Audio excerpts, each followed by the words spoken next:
To Love First Christian Fellowship. We're overjoyed to have you join us. I'm Hodey Johns, and today we'll be hearing from James, exploring the topic of parenting as a believer in God. If your heart is touched, or if you have questions about Love First Christian Fellowship, we invite you to click on the open invite to our Discord in this episode description. We welcome believers, non-believers, and everybody in between to be part of our positive community. I sincerely hope you enjoy what God has in store for you today. With that said, let's listen to the testimony that James has to offer us. So take it away, James. Oh, thank you, Hodey. Um, so a little bit of a background on myself. I was raised in a very strict, sort of conservative Baptist household. You've probably heard those jokes where if the pastor was in on Tuesday to wash the windows, we'd be in our pews to watch him do it. Um, that's kind of the way. It's kind of the way it went for me. Um, and the whole reason I asked Hodey, of course, to be on this with me is that he's actually had children. I only have my four-legged furry son to deal with, um, but I feel like my experience, though not great, was perhaps still valuable in maybe zeroing in on what not to do, how that might affect children by just being able to share kind of how some of those things affected me. Um, in Matthew, Jesus asked his disciples how they can remove a speck of sawdust from the eye of their brother while all the while there's a great plank in their own. And some of the things that I've witnessed when it comes to how parents in sort of a modern evangelical setting, particularly the conservative ones, interact with their children is something I really see as the great plank in the eye of a lot of Christians, because it's kind of hard, I think, to be a light to the world, right? To share God's love to other people when there's the distinct impression that you hate your own children. Actually, I'm going to take these off because they seem to be reflecting pretty bad. But yeah, I mean, that's just, I guess, my thoughts on it. And I don't know, Hodey. Let me ask you a question, because you were a member of the Church of Jesus Christ of Latter-day Saints as well. Uh, how did you handle when your children, say, didn't want to go to church on Sunday? Um, I'll be honest, I was never too heavy-handed about it. I let them have some autonomy in it. I feel that you look at the way that children wanted to get close to Jesus, right? So when there was a positive thing going on, a positive message going on, the children resonated with it naturally, right? Like, in fact, the adults were like, do we have to keep the kids away from this? And so church is not aiming to be a child-friendly place. And in a lot of cases, the LDS church can make it very boring. I think for the young kids, it's actually pretty good. Positive. We have projects, we have people dedicated to that. I think there's like a step in between, I'd say like 8 and 18 years old, where it gets a little rocky. It gets a little dry, and we kind of have a tough place with the in between phase there. But yeah, I if they wanted to stay, I would let them stay. Most of the time, they wanted to come to be with us, their family. But yeah, that's how I handled it. No, I really like that because I had very much the opposite experience where if I didn't want to go to church, well, too bad, you're going. Like, you need to, you know. And I really don't think that's conducive to even helping your children feel the Spirit, feel God's love. If you're saying, well, you got to be there or else. Something that I hear a lot said in the Libertarian Party is that good ideas don't require force. And I would kind of put this in that same category with, yeah. Another thing that I feel could be improved upon is the insistence upon, like only, like your children only consuming Christian media. For example, we had that rule in my house for a while. Uh, I mean, it didn't turn out all bad, Hodey, as you've experienced. I found some pretty fantastic music as a result of that. Uh, but I just, I don't know. I feel like maybe we could do better, and maybe too, some parents out there. Um, I don't know what your experience was like. Maybe some parents just feel like they don't have time to keep an eye on the media that their children are consuming, and so they hand down these heavy-handed rules instead. Um, Yeah, my mom was always. I was raised mostly by my mom. hmm, She was always very. She was I would say traditional parent, but not in the maybe conservative Christian sense. She was hmm. like more that she just didn't want me watching TV, not because it was like the devil, but just because it was like TV. She wants us out and playing and everything like that. So Sure, sure. I mean, she would encourage our love of like Christian music, but I would absolutely be allowed to listen to like Billy Joel or Fleetwood Mac or something like that. Usually music that my parents listened to, and I kind of ended up Right, listening right. to as well. And then there was, I think where they would draw the line is if, like, I know they didn't want me watching, anything with nudity, excessive violence. My mom would let me play video games, and it's hard to find any without violence in it. So I had pretty limited amount. My mom was big on it, making sure at least it valued like human life. She'd be okay with like maybe plastering a bunch of aliens, but and like you said, I think when we try to get insulatory, if that's a word, when we try to insulate our children from the world, they're going to end up facing that world at some point, and it Right. fails to prepare them for what they see and understand. I saw a statistic it was an overwhelming amount, and unfortunately, I don't remember the exact number, but most people are first subject to pornography accidentally, right? They don't look it up on their own. It pops up. They see it on a computer screen or some pop up on their screen in Right. an email or something that they thought was legitimate. Or, And not that we should ever intentionally expose our kids to that, but it's important for us to prepare them to see that kind of thing, mhm, because it's mhm. going to happen accidentally at some point, right? Like it's going to get sprung on them at some point. So unfortunately, there's an idea with Christian parenting sometimes that we want to just say, I just want to make sure they never have any experience with this until they're 18 or something, or 16, or until they're out of the house, or whatever it may be. And it's really saying, like, I'm not saying you should ever encourage, I mean, obviously your kids to be lustful or anything like that, but at least preparing them for when they do happen to see it, because it's not really within their control. Like I said, almost everybody sees it the first time by accident. And from then it's there, and it's something that has to be dealt with. If you don't prepare them early, you aren't really setting them up for life, which is kind of an important part, especially biblically. That's one of the things that's reinforced over and over again is you're preparing them for the world, not Mhm. preparing a shelter for them. You're preparing them to become adults that will have to deal with all these things.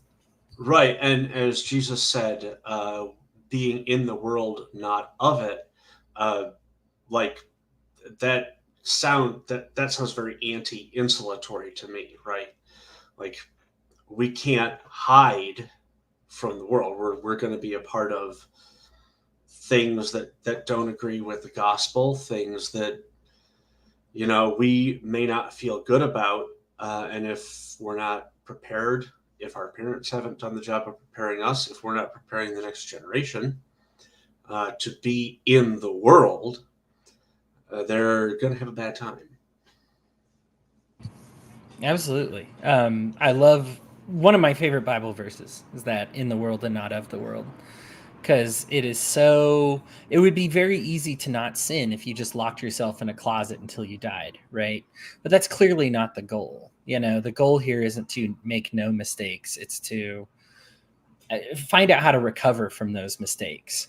If I were to train a boxer and never train them how to take a hit, I've done a bad job. Of course, I don't want them to take a hit, but ultimately you're going to get hit if you're participating in boxing at all. Of course, I don't want you to take them. That's what we want, but we know that ideal isn't going to happen unless you just don't participate in the sport. Much like that, if you're in the religious sphere, you're going to be challenged.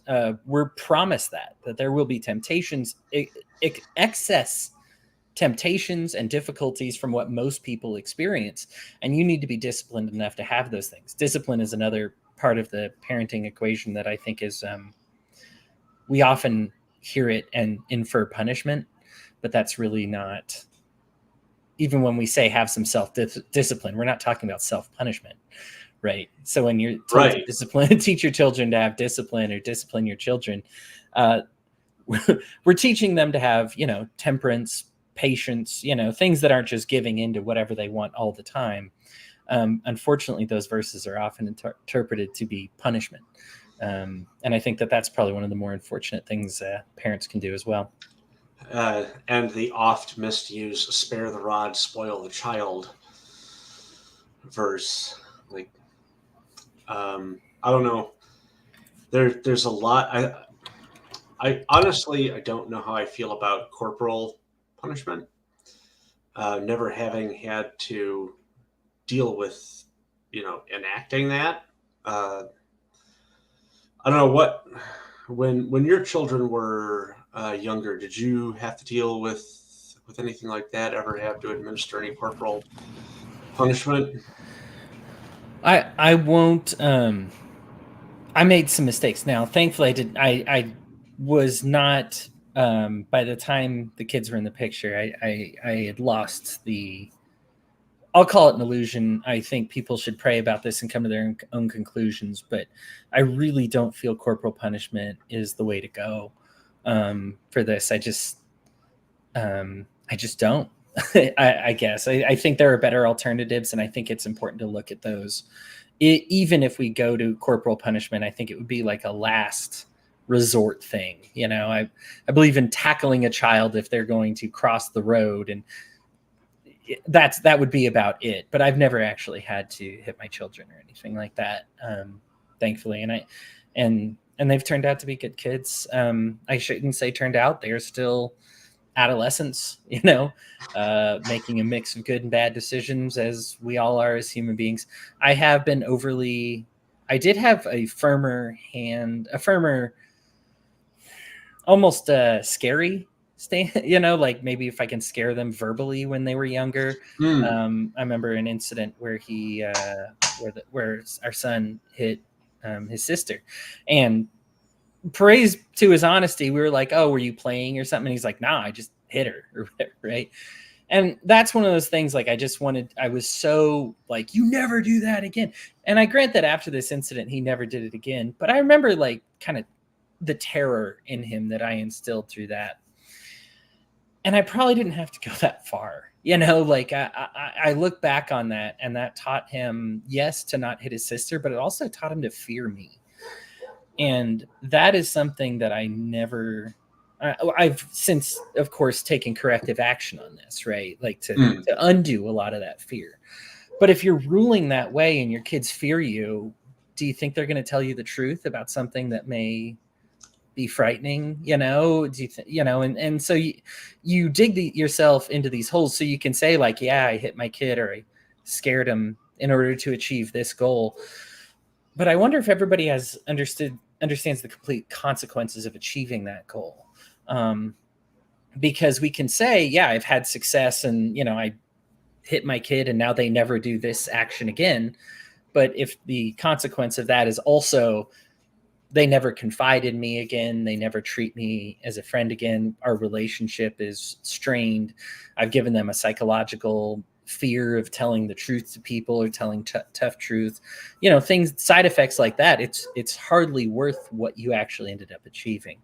And so I don't want to pretend that I've been perfect in all this. I've I'm a deeply philosophical person and obviously religious person. So I thought a lot of these things through, and so I'm glad that I, in some ways, was prepared. But as people will say, you're never fully prepared. All parents are just kids having kids, and we're all making mistakes. And the best thing we can do is learn from our mistakes. And I'm a learning parent. I'm ever more a student as a parent than I ever was as a kid.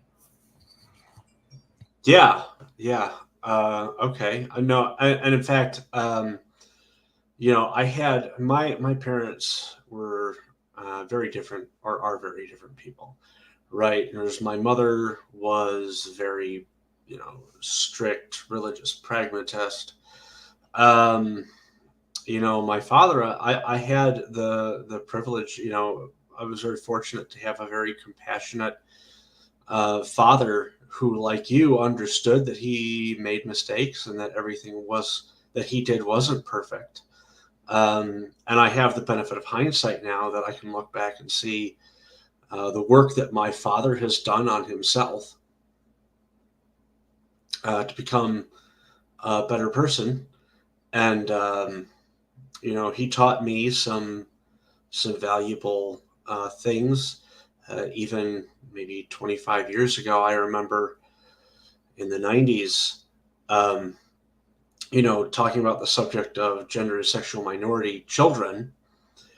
Uh, in the 90s, I was in the mid 90s, I was not a fan of sort of the pride movement of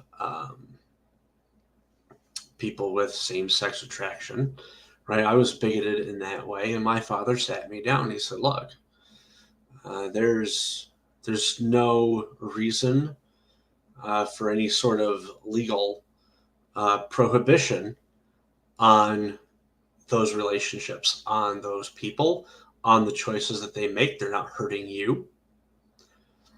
And the Constitution, grants everybody that right to self-determination.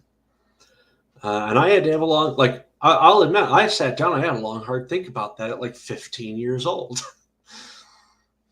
And it took a few years, but eventually I made that change, and I think it really made that change for the better. But we see that a lot of, or I should say, I hear this constantly from my friends who come out as gay, who come out as trans, that they're, if they're minors, or when they were minors, their parents didn't handle it very well. Their deeply Christian parents turned on them. I've heard of people being thrown out of their homes, and thinking about what Christ said about that. What was he said about those who would harm children? Would be better to have a millstone tied around their neck and cast into the sea. And I would say that forsaking your children for things, that they're not harming anybody, right? What are you protecting you don't own your kids. What are you protecting them from? Possibly having a happy and fulfilling life. And,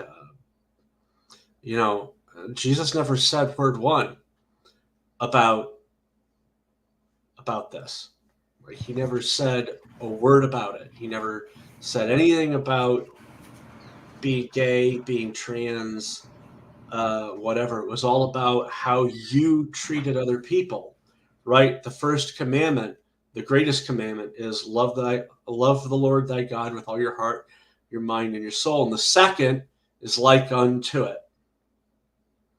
Love thy neighbor as thyself. And that doesn't just mean the person who lives next door.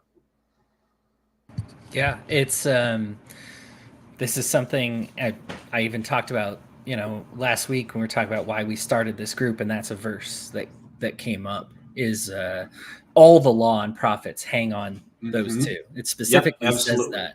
So if you find a law or a prophecy or some niche part of the Bible where you think you can go, oh, this is obviously saying anti-gay, or it makes it okay for me to hate my neighbor, or whatever. Well, unfortunately, you found something wrong, right? Because all the law and the prophet hang on those two commandments. Jesus does, kind of an interesting story. Um, Kind of a recent discovery too. Jesus does issue one condemnation towards an anti-gay slur that was in use during his era. He says, if you call your brother Raka, and we've left the original translation of Raka in most Bibles because people kind of don't know. We've had guesses. People thought it meant like weak or weak-minded or something, and it's actually only recent that we've, anthropologists have looked into the time period and we're like, oh, people use this as a gay slur, and it was a condemnation to people who use gay slurs. So there is, while Jesus doesn't issue anything pro or anti, or I assume because, hey, guess what? It probably doesn't matter. Right. Right. But while he doesn't say anything one way or the other, he does actually condemn using gay slurs, or a gay slur on at least one occasion that we know of. So that's something. But especially with your kids, like to continue with this line of thinking, it's so important for them to kind of understand what matters and what doesn't. And again, to something that was foundational to this group, how we define sin is actually in the Bible itself. A bad tree can't produce good fruit, and a good tree can't produce bad fruit. So if your child is in a loving, we talk about this all the time, we see it. If there's a loving relationship, they're good parents to their kids, they are fulfilled in life, they are doing good things, and they are happen to be gay, well, we've seen the fruit, and we have the biblical promise that good fruit can't come from a bad tree.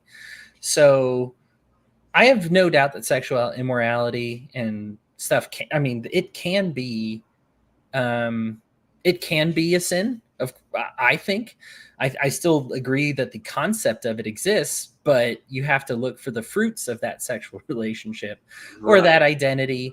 If somebody's not, for example, if somebody's not actually trans and goes through that change, they're going to have some bad fruits. And you know what? If you egg them along without telling them of the consequences, yeah, you're part of it. That being said, on the exact same line of thought here, if they are trans and you deny them that, and they hurt themselves, kill themselves, or get depressed or scared or whatever it may be of you, that's bad fruit. And that likewise is also on your head as a parent. Are we being good guardians of our children and their identity? This is not, the children aren't just more of you, they are themselves. And are you setting them up to be themselves, or are you just trying to indoctrinate? Right. And like parents don't own their children, right? Mm. Right. Your children should have, I think, some level of autonomy, some level of agency, um, and feel like they can express that freedom and express that agency in the home. And like you said, some of those, sexual behaviors, they like whatever may be sin. And when I look at the Bible, um, when I look at the Ten Commandments, it says, "Thou shalt not commit adultery." Well, what is adultery? Well, adultery is when you step outside of your marriage. It doesn't say don't commit fornication, which is typically the word that is used to describe like sex before marriage, sex outside of a marriage.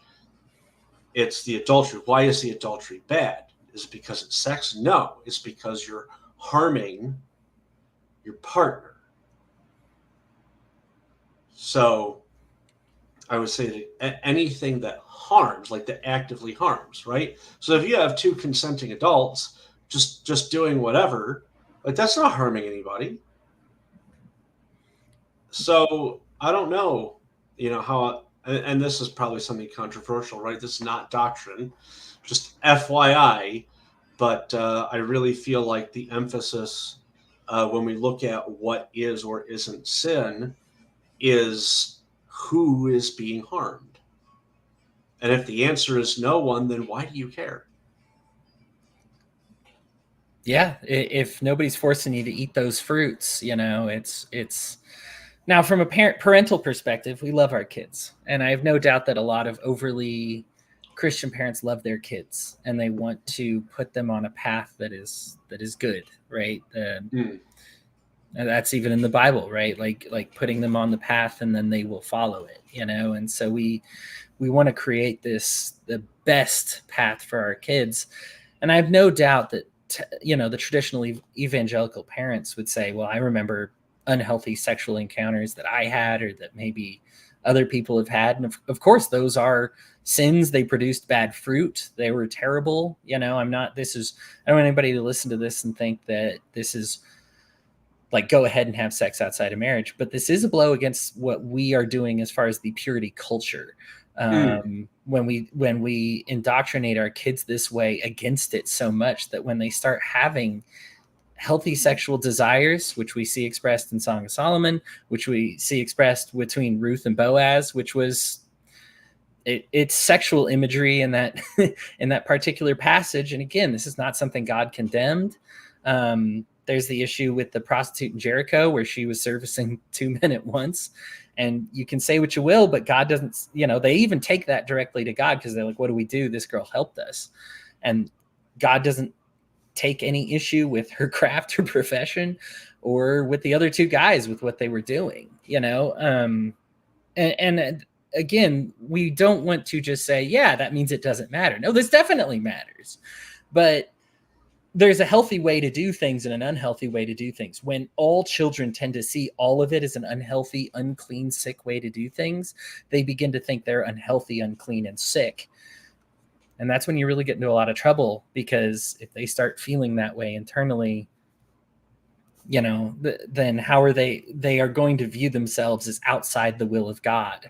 And then they'll probably end up losing their faith. We need only look at how many first generation Christians there are, how many generations of Christians are losing that next generation of Christians to see that this type of parenting really isn't successful.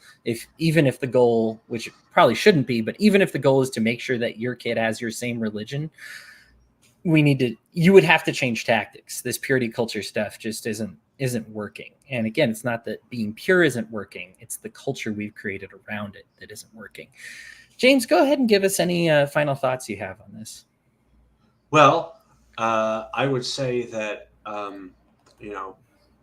always, anytime, I guess, try to be as charitable as you can with interpreting the actions of people in your sphere of influence, whether that be your children, your parents, your neighbors, etc. There may be things that you don't know are happening that may have influenced those things.